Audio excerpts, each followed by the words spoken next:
Welcome to Straight Talk with Shilly. I am so glad you're here with me today. I am so grateful for those of you who have joined the Igniters tribe. Thank you so much. We're having a lot of connections in that group. So for those who haven't joined yet, it's time to join. So today I just want to share with you for a few minutes on the wait. We're still in the waiting period.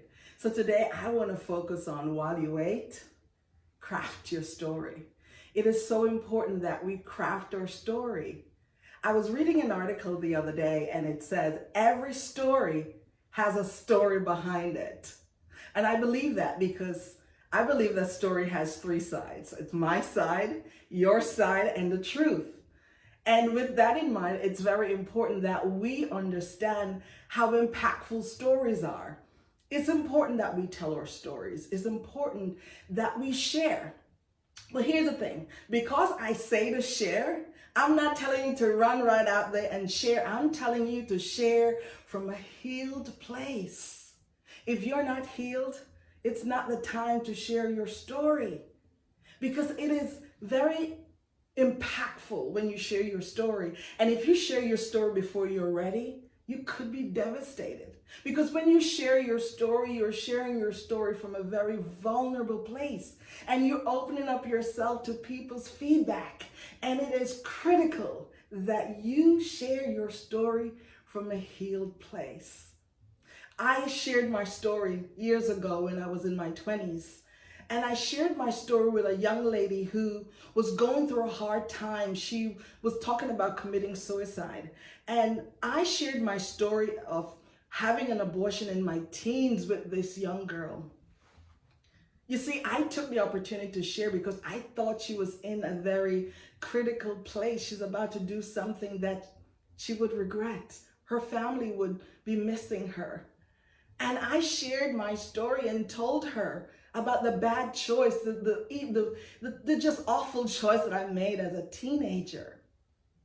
And I thought that was impactful for her, but unfortunately, it worked against me. You see, this young lady that I shared my story with, I was immature and so was she.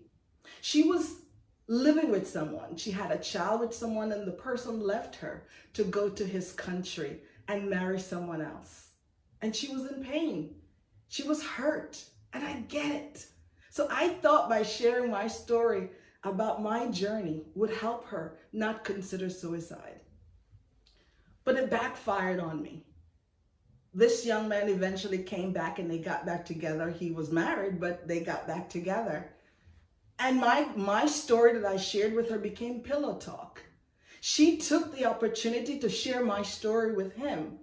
But here's the thing, she didn't share the whole story. She didn't give him all the details. She added things, she took things out, and that left me so hurt and vulnerable. And because of that experience, I said I would never tell my story again to anyone.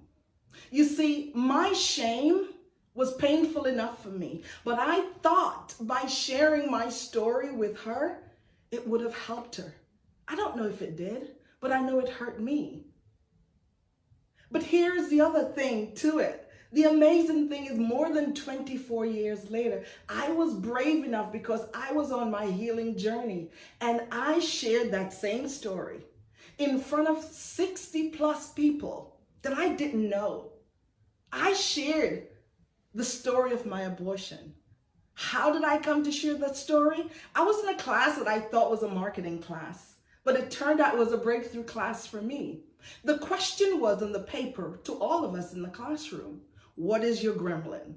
And that gremlin is anything that stands in your way, anything that is stopping you from going forward, anything that's causing you not to tell the whole story, to tell half-truths, that shame, that thing that is holding you back. And for me, my shame was having abortion as a teenager.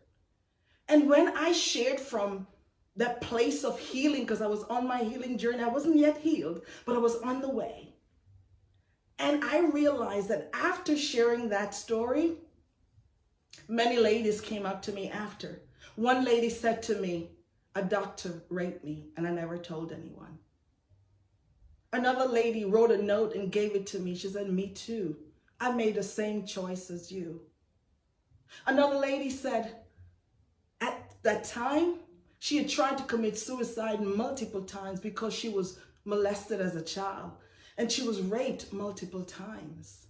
And then I realized that in that moment of sharing my story, I was giving them the opportunity to feel release, the opportunity to know that they weren't alone, the opportunity to know that they can stand on their story. It's important that you craft your story from a healed place. It's important that you know that your story will set someone free. Your story could be a story that's wrapped in bows and ribbons, and it's a beautiful story. But some of us have stories that's wrapped in sandpaper and pain. And I want you to know that it's important that you're healed first. What does healing look like? It looks like you sharing with a trusted group of people, maybe a support group, maybe a therapist, maybe a trusted friend. But don't push too quickly to share your story because you don't want to be hurt like I was.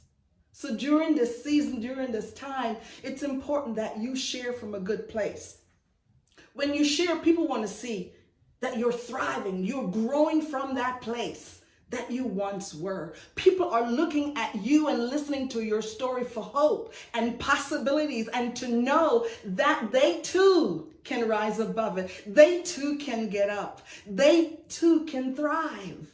But if you share your story too soon, it will not be good for them or you. It is so important that we understand that our pain is important. And as a coach, once you are healed, once you have gone through the process of healing, I can help you craft your story because I now know that your pain is your fuel. Your pain is your purpose. I can help you to create your story from a new and better perspective because you're now healed. I heard a sermon yesterday and the Pastor Wesley Knight, he said, your story is your power. And I so believe that.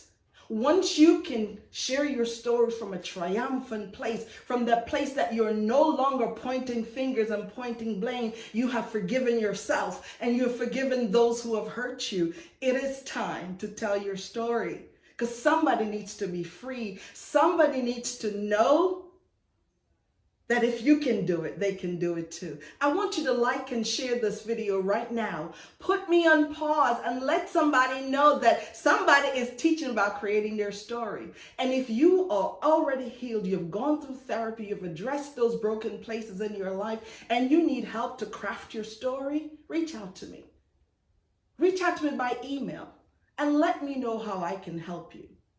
Because your shame, it's not for you to keep a secret because it grows in the dark. But once you have worked on it, once you have gotten to that place where you're healed and you can share your story without crying, share your story without falling apart, believe me, I did the ugly cry in front of those 60 people. But at the end of the day, I realized that God allowed me to live that out so they can see what it is like on the other side of your pain. I am your coach. I am your sister, and I see healing down on the inside of you. I see a great story you're creating. And if you would like me to help you create that story, let me know. Have a great day. I am your coach. I am your sister. I'll meet you here next week, same time, maybe not same place, but I can't wait to hear your story. Have a good evening, and may God bless you.